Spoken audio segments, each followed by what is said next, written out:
Hola, buenas noches. ¿Cómo están ustedes? Dios los bendiga, mis hermanos y amigos.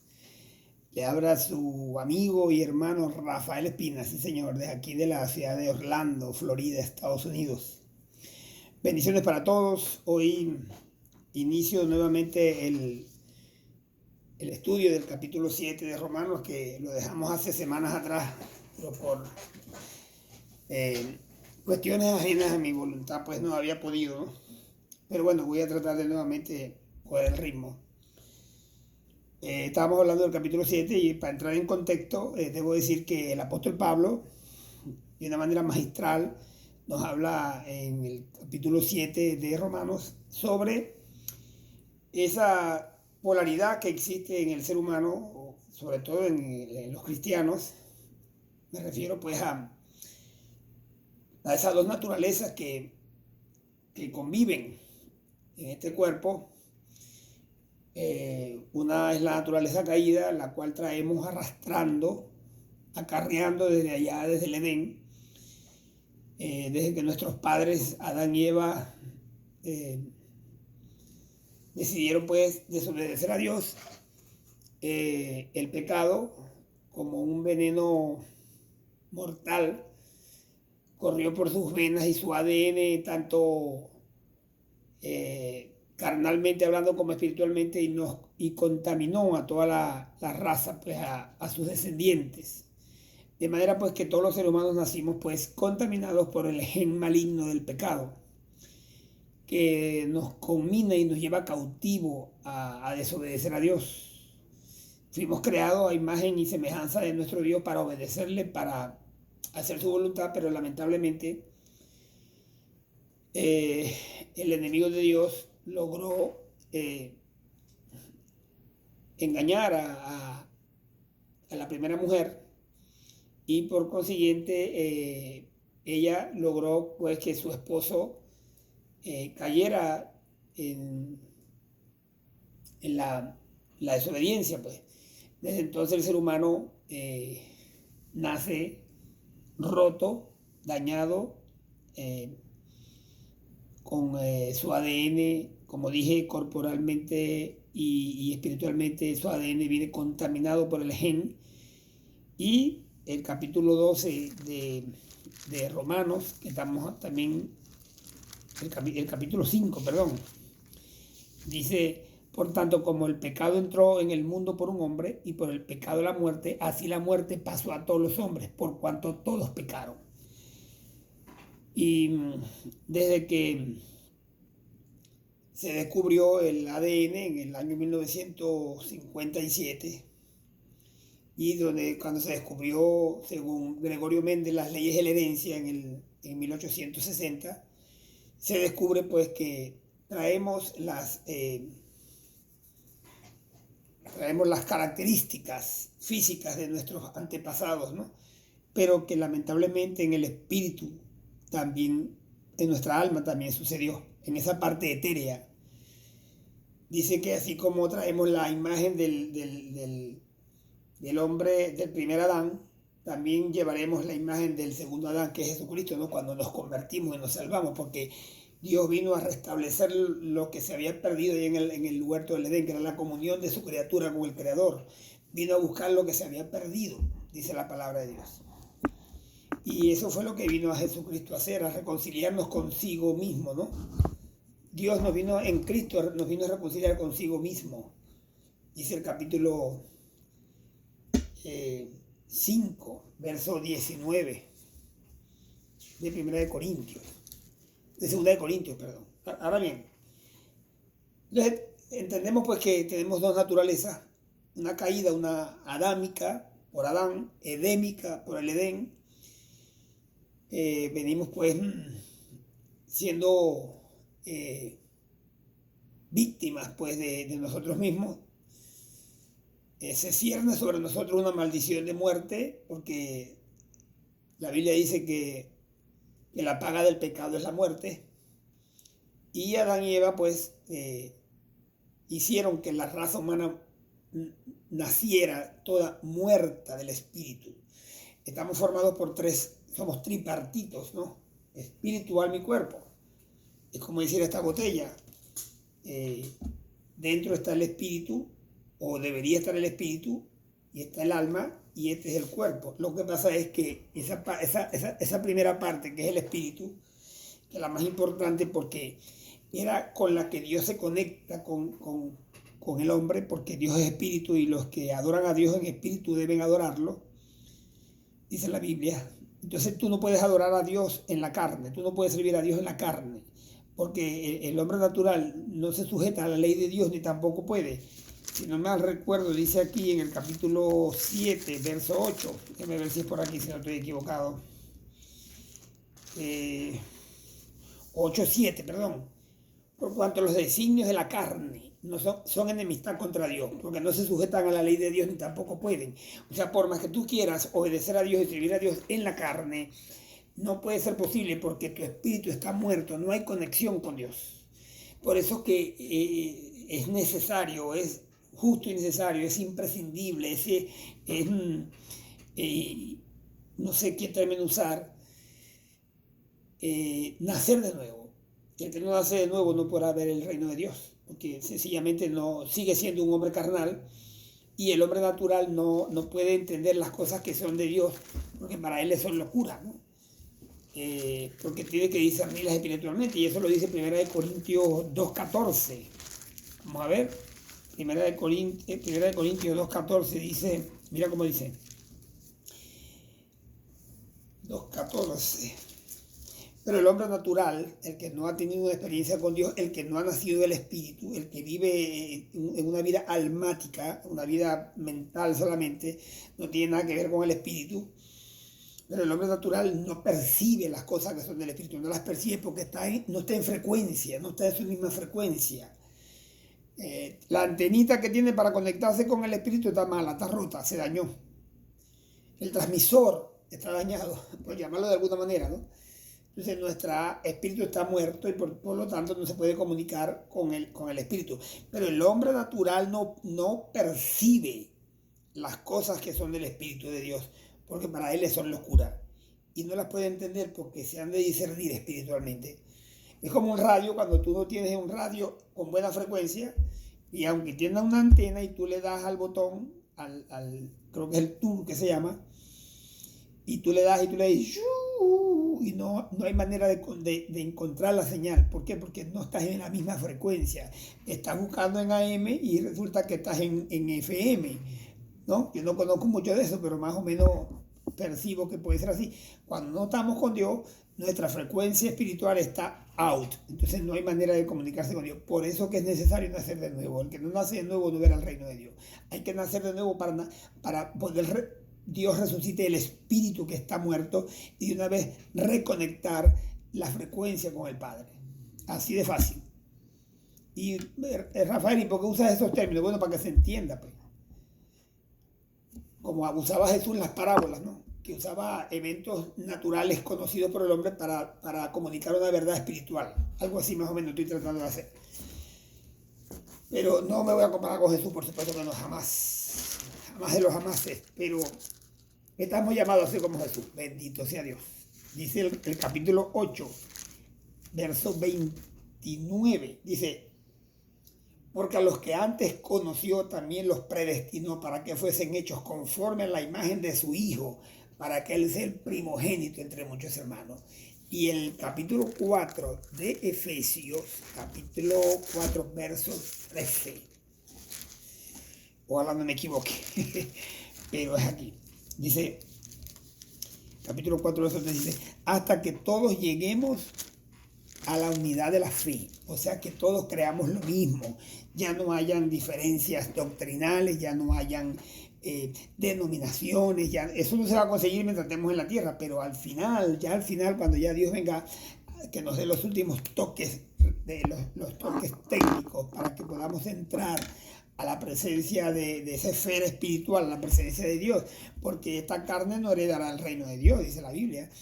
esto corrupto no puede dar la incorrupción y esto mortal no puede dar la inmortalidad. El capítulo 15 del verso 50 en adelante de 1 Corintios dice: porque es necesario que esto corrupto se vista de incorrupción y esto mortal se vista de inmortalidad. Y cuando esto corrupto se vista de incorrupción y esto mortal se vista de inmortalidad, entonces se cumplirá la promesa, la palabra que dice: ¿dónde está, oh muerte, tu aguijón? ¿Dónde está, oh muerte, dónde está, sepulcro, tu victoria? Y entonces pues nuestros cuerpos serán transformados, porque os digo un misterio, no todos dormiremos, pero si todos seremos transformados en un abrir y cerrar de ojos, a la final trompeta, ¿no? Y el capítulo 4, verso 16 de 1 de Tesalonicenses dice: porque el Señor mismo, con voz de mando, con voz de arcángel, con trompeta de Dios, descenderá del cielo, y los muertos en Cristo resucitarán primero, y luego nosotros, los que hayamos quedado, seremos arrebatados juntamente en las nubes para recibir al Señor en el aire, y así estaremos siempre con el Señor. Es necesario que haya una transformación celular, molecular, para que podamos entrar a la esfera espiritual. Así como un astronauta al salir de la atmósfera necesita un traje especial porque no está diseñado para vivir en esa esfera, así este cuerpo tampoco está diseñado para vivir en una esfera espiritual santa, pura, sin mancha, sin mácula, sin contaminación, y nosotros no estamos ni cerquita de por allí de parecernos a eso, pero estamos en proceso de justificación, santificación y redención. Fuimos justificados en el momento que creímos, justificados pues por la fe, tenemos paz para con Dios a través de nuestro Señor Jesucristo, y estamos siendo santificados por un proceso que se llama la santificación. O sea que fuimos salvos en el pasado, con la justificación estamos siendo salvos en el presente por la santificación, y seremos salvos en el futuro por la redención. Alabado sea Dios. Perdón que hable muy rápido, pero tengo 30 minutos solamente. No quiero hacerlo muy largo para que no se haga muy tediosa la cosa, ¿no? Hay gente que me ha dicho: Rafael, no, mira, más de 30 minutos no se puede editar. Ah, bueno, está bien. Pues. Aunque yo veo a veces videos que duran 2 horas. Pero cuando me gusta el tema y cuando es entendible y interesante, yo puedo pasar 2, 3 horas viendo un video a alguien hablar y estoy deleitado. Pero bueno, así la gente cuando es la palabra de Dios se aburre, ¿no? Ahora bien, seguimos aquí, en el capítulo 7, no me puedo ir. Ok, comienzo con el 13. Dice: aquí quedé yo la vez pasada, pero para que entremos en contexto. Luego lo que es bueno vino a ser muerte para mí. Claro, la ley que es buena, cuando se escribió la ley, dice la Biblia que antes de la ley, desde Adán hasta Moisés, ¿cómo se llama? Reinaba la muerte, pues nadie podía ser salvo, porque ¿quién se iba a salvar si no había gracia, no había ley, en fin, no había métodos de salvación, pues? Pero una vez que llega la ley, los que cumplieran la ley, los que se dejaran llevar por la ley ritual, la ley sanitaria, la ley moral, podían pues ser salvos, y además podían ser limpios a través de esta ley sacrificial, que era pues presentar animales inocentes, víctimas, ofrendas, y ser limpios, y su pecado era cubierto, no quitado del todo, pero sí cubierto para poder estar delante de Dios, o por lo menos poder pues pasar, calificar, ¿no? Y no ser destruidos ni ser muertos por la ira de Dios, porque Dios no puede congeniar con el pecado ni con el pecado, pues. Ahora bien, gracias a Dios por la gracia, por el periodo de gracia, por la ley del Espíritu, que ahora somos salvos a través de la fe. Ya no tenemos que cumplir los 613 mandamientos que estaban expresos en la Torá, en el Pentateuco, sino que ahora pues a través de Cristo, que es Cristo es nuestra, ¿cómo se llama? Nuestra víctima ofrenda, nuestro sumo sacerdote, según el orden de Melquisedec. De hecho, él mismo fue la ofrenda, él mismo es el sacerdote, él mismo es el redentor, él lo hizo todo, y ahora está sentado a la derecha del Padre intercediendo por ti y por mí. Alabado sea Dios. Ahora bien, entonces, ¿lo que era bueno vino a ser muerte para mí? Claro que sí, porque la ley lo que hizo fue descubrir mi pecado, porque antes de no estar la ley,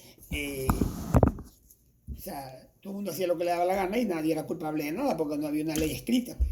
Sin embargo, existe la ley de la conciencia, pero donde no hay ley escrita, no hay no hay inculpación de pecado, pues, no sé si puedo usar ese término, no hay transgresión de pecado, debo decir, ¿no? Lo que quise decir fue que no había culpa de pecado porque no había ley. Pero una vez que la ley llegó, se convierte lo que era para vida, se convierte para muerte, porque me hace culpable y me mata. La ley me dice, como estás cometiendo este pecado, entonces tú mereces morir. Me hace reo de muerte, pues es lo que debo decir. Sin, de ninguna manera, sino que el pecado, para mostrarse pecado, produjo en mí la muerte por medio de lo que era bueno, claro, lo que estaba diciendo, por el pecado, la ley me muestra el pecado y además me culpa y me hace reo de muerte, me, me, me mata espiritualmente. ¿Por qué? Porque soy culpable, porque la ley de Dios dice que el que peca debe morir, pues. Aunque ya estaba muerto en el espíritu, no obstante, en la ley mosaica, quien cometiera un pecado de los que estaban allí prescritos, debía morir en el cuerpo también. O sea, primera y segunda muerte, porque hay dos muertes, primera muerte y segunda muerte, y eso lo vamos a ver después en Apocalipsis. Ahora bien,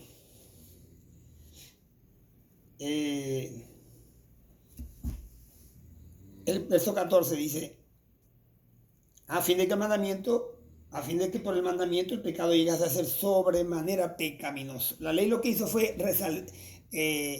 ¿cómo se llama? Resalcir, no, resalcir no es la palabra, perdón, lo que hizo fue,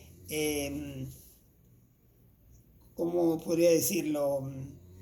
Hizo hacer el pecado más recalcitrante, más fuerte. Yo lo podía notar con más facilidad. Hay gente que peca y es como, dale que no viene carro. O sea, no se dan cuenta que están pecando porque, no sé, para ellos es una idea normal. El pecar es normal en la vida natural. Pero cuando tú conoces a Cristo y empiezas a leer la Biblia, te das cuenta, el Espíritu Santo te convence de que tú eres un pecador y que necesitas pues cambiar. Y cuando comienzas a leer la palabra de Dios como un espejo, ya te muestra cuáles son las manchas y los desperfectos que tiene en tu vida, y que entonces pues te combina y te no voy a decir obligada, porque Dios no obliga a nadie, pero sí te combina y te busca la forma pues de que tú te encamines, porque el que no se convierta al Señor, lamentablemente va a ser condenado. Pues la Biblia dice, porque de tal manera amó Dios al mundo que ha dado a su Hijo unigénito para que todo aquel que en él crea no se pierda, sino que sea salvo, pues que tenga vida eterna. Porque Dios no envió, el verso 17, porque Dios no envió a Jesucristo al mundo a condenar al mundo, sino que el mundo sea salvo por él. El que en él cree no es condenado, pero el que no cree ya ha sido condenado, porque no ha creído en el nombre del unigénito Hijo de Dios. O sea, cada ser humano que nace ya trae una etiqueta de que es un candidato ya condenado para el infierno, pues. Y usted dirá, pero ¿y por qué así? Bueno, porque Dios es un Dios santo y Dios pues exige obediencia, y nosotros lo menos que hemos hecho es obedecer a Dios, sino que todo lo contrario, hemos ido en contra de la ley de Dios y en contra de su voluntad, y hemos ido a espalda de Dios, y no nos ha importado que, siendo Dios nuestro creador y nuestro hacedor y nuestro Señor, a quien le debemos obediencia y rectitud delante de Él, lo que hemos hecho es caminar a espaldas de Él sin importarnos lo que Él piense. Y usted dirá, pero es que yo no hago eso. Bueno, si nos hacemos un examen introspectivo de todo lo que hemos hecho y lo que hemos dejado de hacer, porque el dejar de hacer lo bueno también es pecado, ¿no? Lo que llaman el pecado de omisión. Pero el pecado por comisión, si yo comienzo a preguntarle a cualquier persona en la calle los 10 mandamientos nomás, que es el decálogo, lo que es la ley moral, estoy seguro que bueno, de repente alguien mira, bueno, yo no he matado a nadie, bueno, quizás te salves de ese, ¿no? Pero la Biblia dice que si alguien mira a su hermano, le dice algo a su hermano, el mismo Señor dice que si alguien le dice a su hermano necio, está expuesto al concilio, está expuesto al lago de fuego. O sea, asesinamos a nuestros hermanos, a nuestros familiares, a nuestras personas, cuando le decimos cosas feas, los maldecimos, hablamos mal de él, estamos siendo homicidas también. La gracia se va más allá de la ley. A la gracia le roncan los motores también, porque la ley decía que si yo me conseguían en el mismísimo acto de adulterio o de fornicación con una mujer, era digno de muerte ella y mi persona. Pero ahora Jesucristo le dijo, pero yo os digo, cualquiera que mire a una mujer para codiciarle en su corazón, ya pecó con ella en su corazón y soy digno de muerte. Porque codiciar a una mujer en su corazón es igual que si se acostara con ella para los efectos de Dios, porque está vulnerando, está rompiendo pues un principio de pureza que tiene el hombre hasta el matrimonio o dentro del matrimonio. Me refiero, el que está casado no debe adulterar y el que no está casado no debe fornicar. Pues. Ahora bien, porque sabemos que la ley es espiritual. Claro que la ley es espiritual, no provino del cielo. ¿Quién fue el que escribió allá en el monte del Sinaí la tabla de la ley? No fue el dedo de Dios, dice la Biblia. Y el resto de los mandamientos, los 613 mandamientos que están establecidos en la Torá, se los dio Dios a Moisés para que los escribiera. Se los dio Dios, y Dios es espíritu. Y vino del cielo, que es la esfera espiritual. Pues nosotros vivimos aquí en una esfera material, carnal, que no tiene nada que ver con lo espiritual. Entonces la ley vino del cielo, que es espiritual, pues. Entonces, más yo soy carnal, o sea, o la ley espiritual en contra de la carne, o sea, hay una contraposición, algo espiritual contra algo carnal. Entonces era casi imposible que esta carne contaminada cumpliera esa ley espiritual, porque primero eran muchos mandamientos, 613 mandamientos, y quien cumpliera 612 mandamientos y faltaba con uno, se hacía culpable de todo. Entonces, ¿quién podía cumplir esa ley? De manera pues que, bueno, esa era la ley de Dios, era difícil mantenerse dentro de los rangos aceptables, y por lo tanto Dios envió en semejanza de carne y pecado a su Hijo, pero sin pecado, para que la ley de la justicia, que era por la ley, que era casi imposible de cumplir, entonces ahora se cumpliera a través de la ley del Espíritu, que es a través de la gracia, a través de la fe en Jesucristo, creyendo que Jesucristo es el Hijo de Dios y que Dios lo envió a morir por nuestros pecados, porque no somos capaces nosotros de justificarnos ante Dios de ninguna manera. Somos pues demasiado susceptibles al pecado, demasiado débiles a la tentación, y de manera que no hay manera de que nosotros podamos justificarnos ante Dios si no es a través de la gracia. Dios pues nos regaló el perdón y la misericordia, la gracia y la misericordia. Y alguien dirá, Rafael, ¿no es lo mismo? No, no es lo mismo. Como decía un amigo mío, lo mismo es inflamación del lomo. La gracia es lo que Dios te dio sin que tú lo merecieras. No merecíamos la gracia. Es un regalo inmerecido. De hecho, la palabra gracias es la palabra charis en el griego, y significa regalo inmerecido o desmerecido, como tú lo quieras decir. Y la misericordia es que Dios no nos dio lo que sí merecíamos, que era el castigo eterno. Y lo que hizo fue que el castigo lo llevó a la humanidad de Cristo. Él llevó nuestra culpa. Por eso el capítulo 53 de Isaías, que es el capítulo emblemático lo llaman el primer evangelio, ¿no? Dice aquí: mas el herido fue por nuestras rebeliones, molido por nuestros pecados. El castigo de nuestra paz fue sobre él, y por sus llagas fuimos nosotros curados. Todos nosotros nos descarriamos como ovejas, cada cual se apartó por su camino, mas Jehová cargó en él el pecado de todos nosotros. ¡Wow! Entonces Jesús, como la víctima ofrenda y como el sumo sacerdote, quien intercede por nosotros, es quien nos salva de la ira venidera. Tengo 24 minutos, tengo 30 minutos nomás. No voy a adelantar nada, pero no puedo dejar de concatenar versos con versos. No me gusta dejar cabos sueltos, así que Tengan un poquito de paciencia conmigo, pero son 30 minutos más. Y después haremos 30 más y 30 más hasta que terminaremos el capítulo 7 para después comenzar con otro capítulo de Romanos o de cualquier otra parte de la Biblia. Porque este canal se llama ¿Qué nos dice la Biblia? Y de eso se trata, ¿no? Ir de una manera expositiva. Yo no sé predicar de otra manera. A mí me gusta ir verso por verso, ir explicando verso por verso a la manera que Dios me ha enseñado y lo poquito que he podido aprender a través de todos estos años del estudio de la palabra de Dios. Ahora bien, entonces yo soy carnal, vendido al pecado. Mi debilidad, mi falta de capacidad para decirle no al pecado, me vende al pecado, me expone al pecado, me hace susceptible al pecado. Y entonces como oveja al matadero voy siempre y caigo en lo mismo.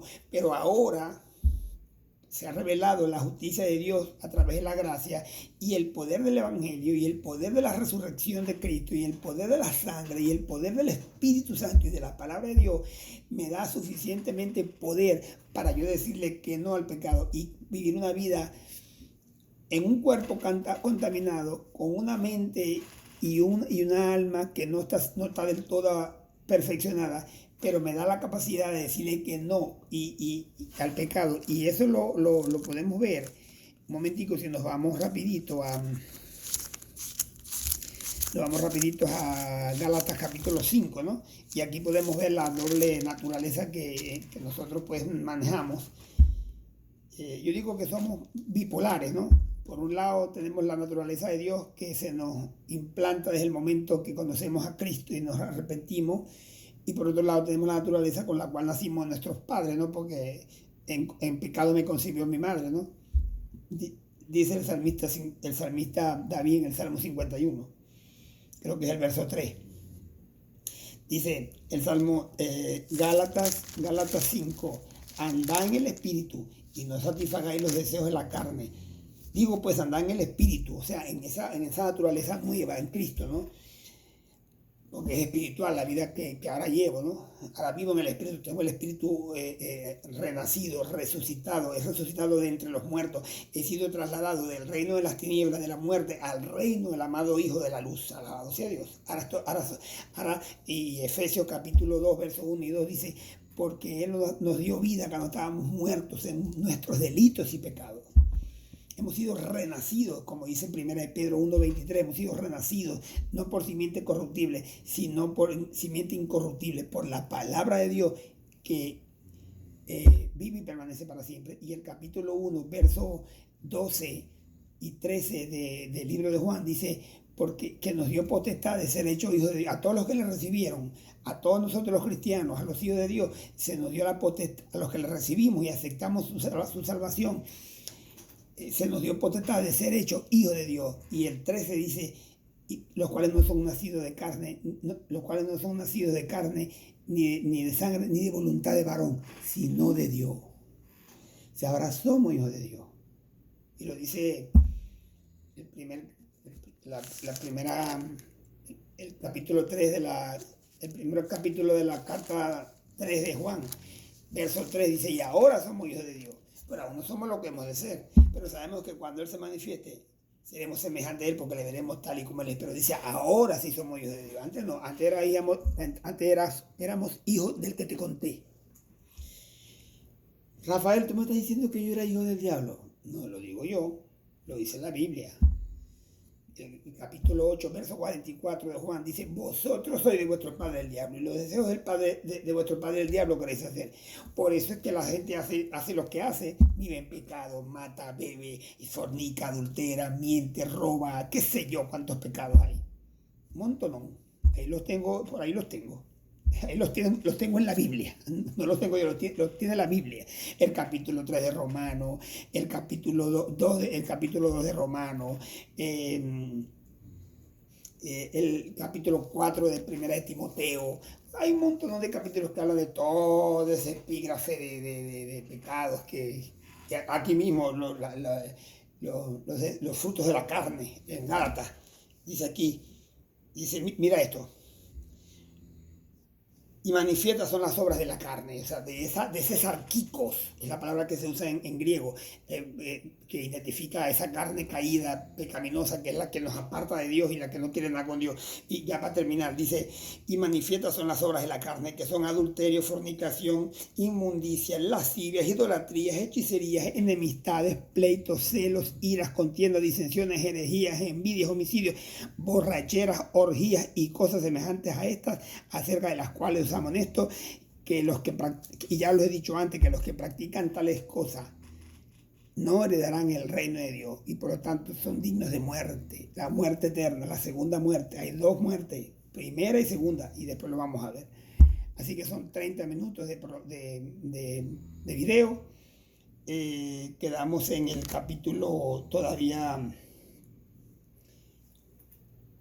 Vamos a comenzar el 15, vamos verso por verso. Y te dirá, pastor, ¿cuándo vamos a terminar? Bueno, cuando Dios quiera, pero si queremos aprender un poco, yo mismo aprendo cuando estudio y investigo, pues de eso se trata todo.